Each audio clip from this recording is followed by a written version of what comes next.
Now, for me, when I discovered, ooh, I'm a connector. My job is to connect people's ability to their mentality for productivity. Oh, okay. Connecting your ability to your mentality for productivity. That's my job.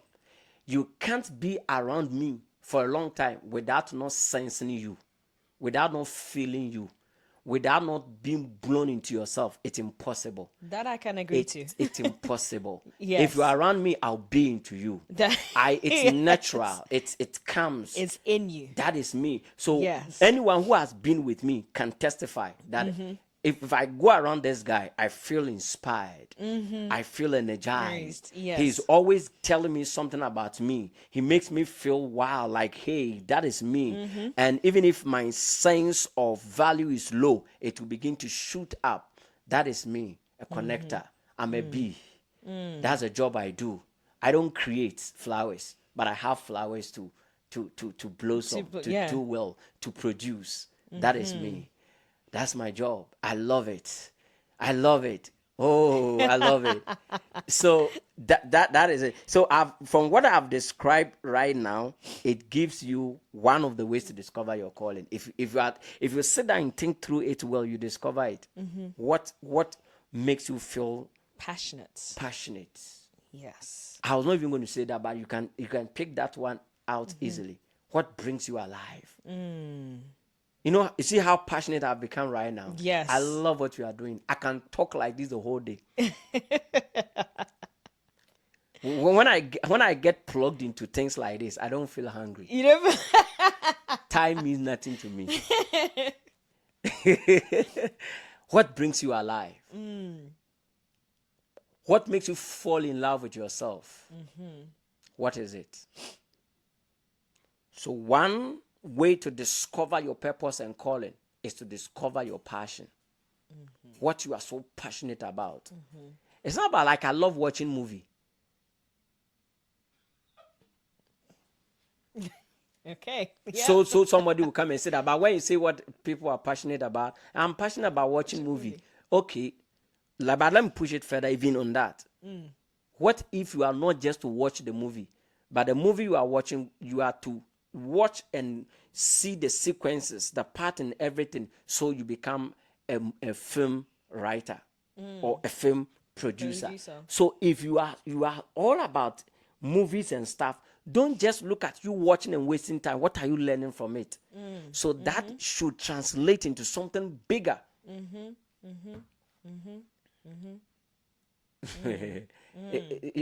get a point? I get it. Yeah. I get it. Yeah. All right. So let me just, I have a lot here, so let me share from my notes. Yeah. I don't like using my notes, but today I have to use it. No, use it. So we've mentioned, like, from what we just spoke about, we've spoken about passion. Your passion will definitely bring you alive. Yes. And then what are things that you think you can offer easily? Second Things nature that to you can easily, like, it's within you, it's in your inventory. second nature. Yes. That thing that is just within you. Nobody taught you in school, it's in there. It's like a woman who has given birth. The milk flows naturally. When the baby came, the milk was also there. Right. It's moving with it. So there's something that your existence is moving with. It's like your shadow. You don't go and live it. Yeah. My gosh. Oh. Tips to your calling. Number one, your deep sense of responsibility. Your deep sense of responsibility. Often, your calling is linked to an overwhelming sense of responsibility you feel for a particular issue or a group of people. Like, you see a situation, nobody has invited you in there, but you feel called to the thing. You feel like, hey, I can do something about this. Let's get into the Bible. David. And you see, this is how my being in the church, this is how it has helped me, because of the Bible. Right. When I'm thinking, the thing is just coming. I don't need to say that, like it's flowing. It's flowing, yeah. So right now, there's nothing David here. But when I get into my notes, it comes. what do you feel, or is there any group of people that you have a sense of responsibility to, when you feel as though you are personally accountable for solving a problem or bringing about change? The world has been transformed by people like that. For Thomas Edison, he hated darkness. And he didn't like darkness. I read once that about him, that he was afraid of darkness. And because of his fear of darkness, it led him to create light. So you see a problem, like something, and you don't just see the problem, you feel like I should do something about it. Right.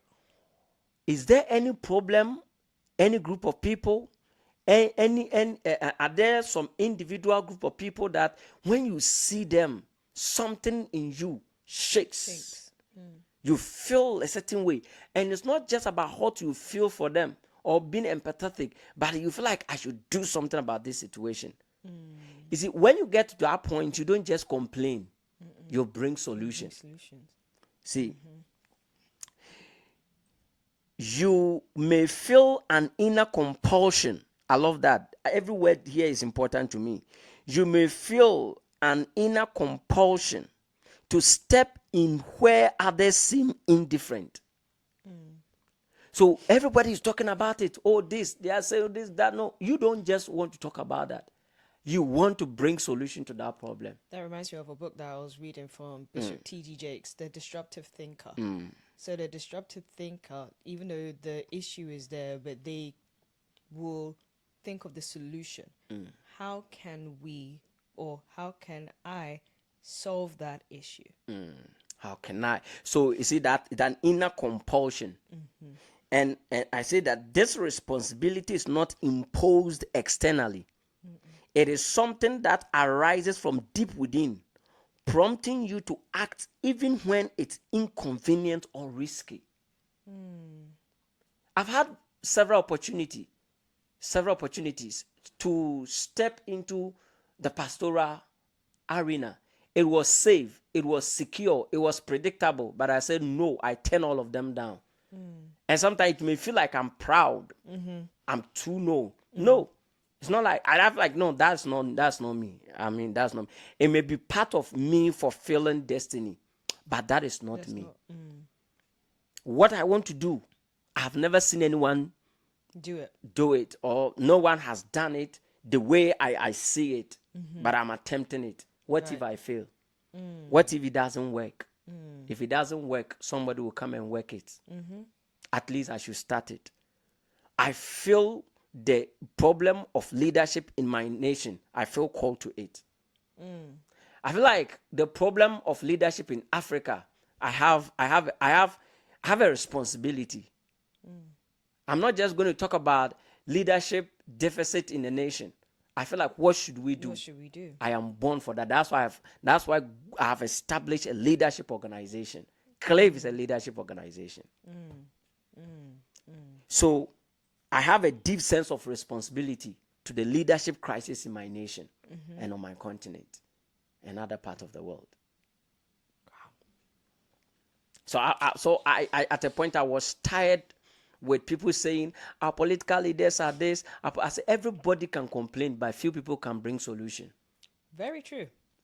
So I am not going to complain any longer. Complaints won't change anything. It's not going to change anything. What can I do to bring to bring solution? the solution? That is what. So all my life, I've been working tirelessly, studying tirelessly. There has never been a day. It used to be days, a week. Then it will come. It started with maybe before the whole thing began. It will be like a year. A year will pass by, 2 years. Then something will shake up in you. Then when the thing came up, so a month, some months will go by and the thing will come. You know, you feel that thing. No. Then we move past that to a point where now, like almost every month, I'm conscious about it. Then I go to a point where every week now is my life. There has never the 1 hour will not pass without me thinking about. I live in the consciousness of it, and I'm working so hard, investing into ways to bring solution to the leadership crisis in my nation. Number 2, the power of persistent thoughts and dreams. Persistent thoughts and Persistent dreams. thoughts and dreams. Oh, goodness. Your calling might be revealed in the form of recurring thoughts, ideas, or dreams that simply won't go away. Let's pause on that. What thought or ideas won't go away from you? Do you have any thought and ideas that no matter what you do, they keep coming to you from your childhood? They've been coming to you even when you didn't understand.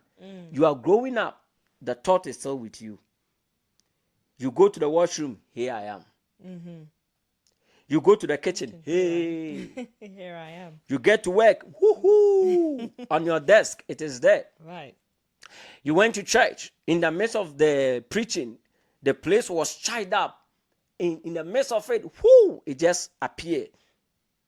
It appears to you that here I am. What one thought will not go away from you? Pay attention to it. It's recurring. It's a dream that will never leave you. Joseph will say, I've had another dream again. Martin Luther King will say, I have a dream. This dream is not leaving you. That so much you can't even keep quiet. Right. What is it? That is why you have to pay attention to yourself.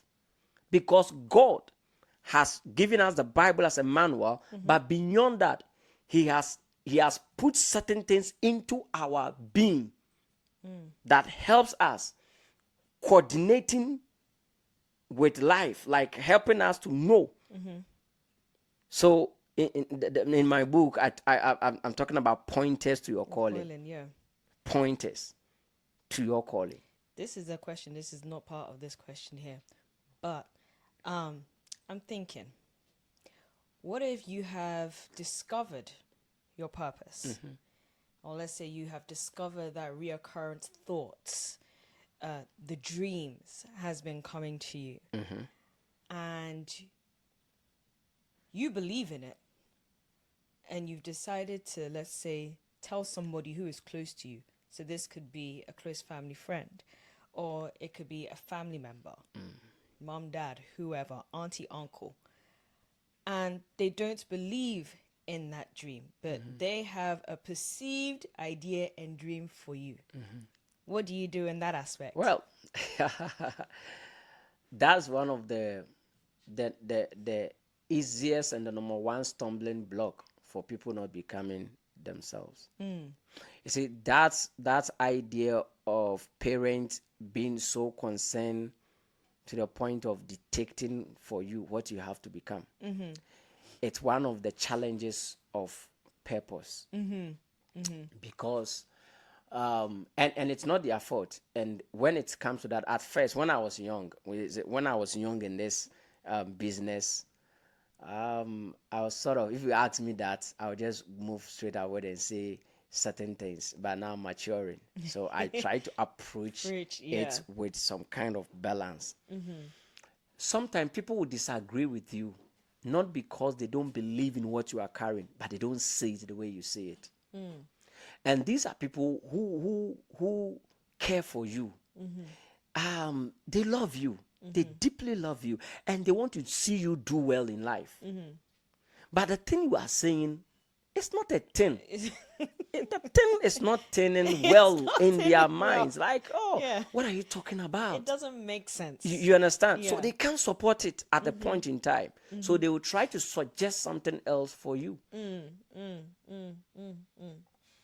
And so in a case where people do not know much about this purpose thing, it will not even occur to them that could it be there is something he's trying to communicate, even though what he's communicating to us seems not to be that good enough. But can we sit down with him or her to look into it critically? And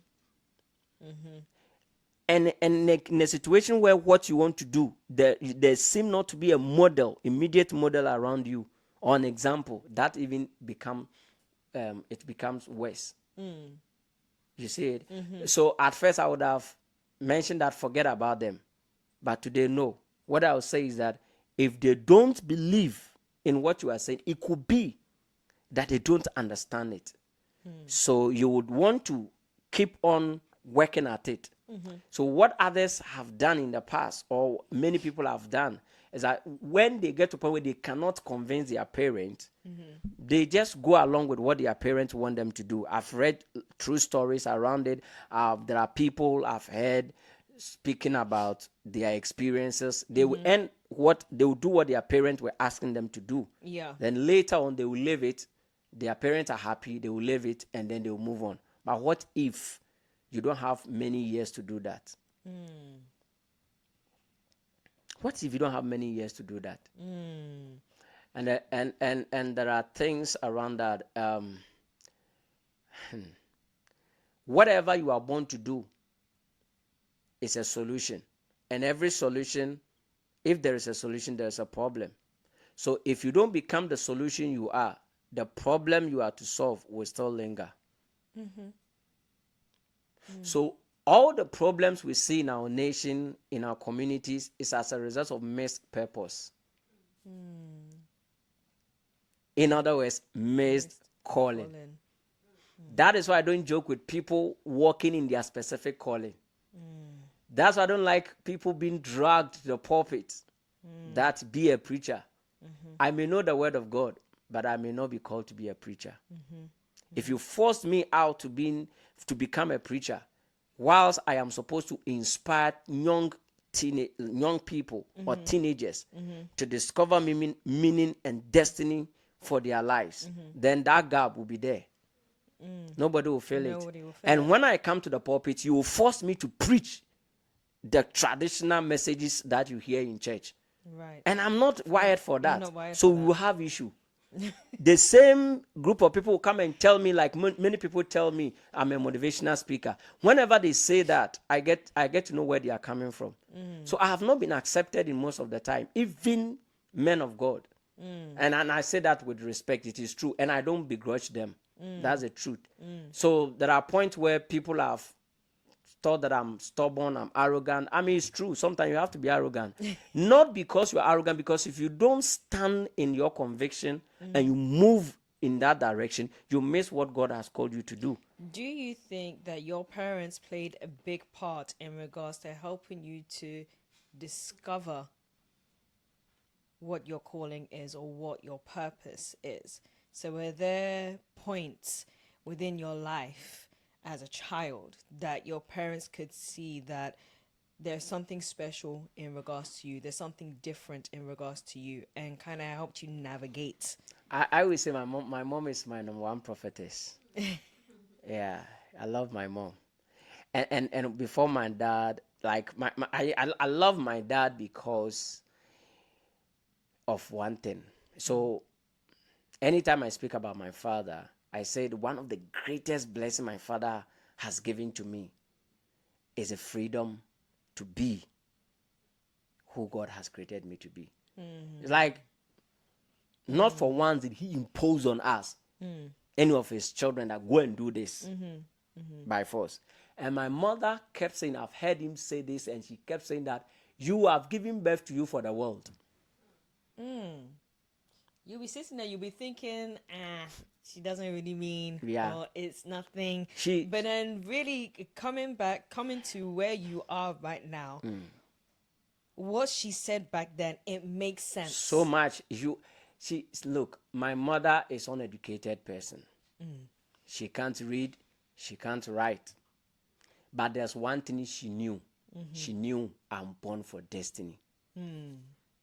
Yes, she knew that. My mom was like, if today, if I call her, I can't speak with her for an hour without she not giving that raw. No, it's impossible. See, one day I can sit and I'll call her. Normal conversation. As the conversation will be going on, it will come. And whatever, and then now, at a point now, she'll be saying that I can now see whatever they said about you is coming to pass. So my parents, for them, they didn't know how to go about it. But the greatest blessing from them, that they left me to be in a place where I can become what I have to become. So your parent might not be so. Sometimes the knowledge of your parent can become your hindrance. They know so much about the job system that they think for your security, go and do this particular course to become this so you can make money. Money, But yeah. purpose is not about making money, it's about making impact. It's about solving problems. It's about alleviating people's challenges and bringing people to a place where they will fall in love with God. Because what you become makes them to wonder, why do you do what you do? And when you are working in your purpose or working in the lab, because it is a love of God for a particular problem that He wanted to solve, that's why He put that thing in you. So when you are giving expression to it, you are bringing God to people. You are making people feel the love of God, the care of God. Come on. So is he so sometimes you don't need to go and tell them about Jesus. You have to embody Christ. Yes. And manifest the yes. heartbeat of Christ. And so when you manifest it at a point in time, they want to know, why are you so different? That gives you room I won't to now even share your cut you faith. off there. I remember I've said this story to my husband, and he even laughed at me because of it. But there was a time when I was a little kid, and this was like I was in reception class, and one teacher decided to tell my mom, "This your daughter, dear. She doesn't really know how to do anything other than to help the kids get ready for PE. She'll help them take their clothes off and then put the clothes back on, and that's it. She's not good at anything." My mom went home and she cried. She cried like no other. But years down the line, here I am now, and I am a registered nurse. And so it is now that my mom, when I tell my mom stories of, let's say, something that a patient has said in regards to me, "God bless you for helping me." "Oh, God bless your mom. Tell your mom I said thank you because she's, God bless your mother for creating me, or for having me, for me to be the nurse. God bless you. Are you an angel?" And all of these things here. So when I say it to my mom, mom says, "You know what? You're doing what God wanted you to do." Yeah. I mean, look that feeling. You see, God comes in. You are doing what God. So when you are working in your purpose, you give glory to God. And I said there's something believers are missing. If you don't know your purpose, even you are a believer, you are missing something.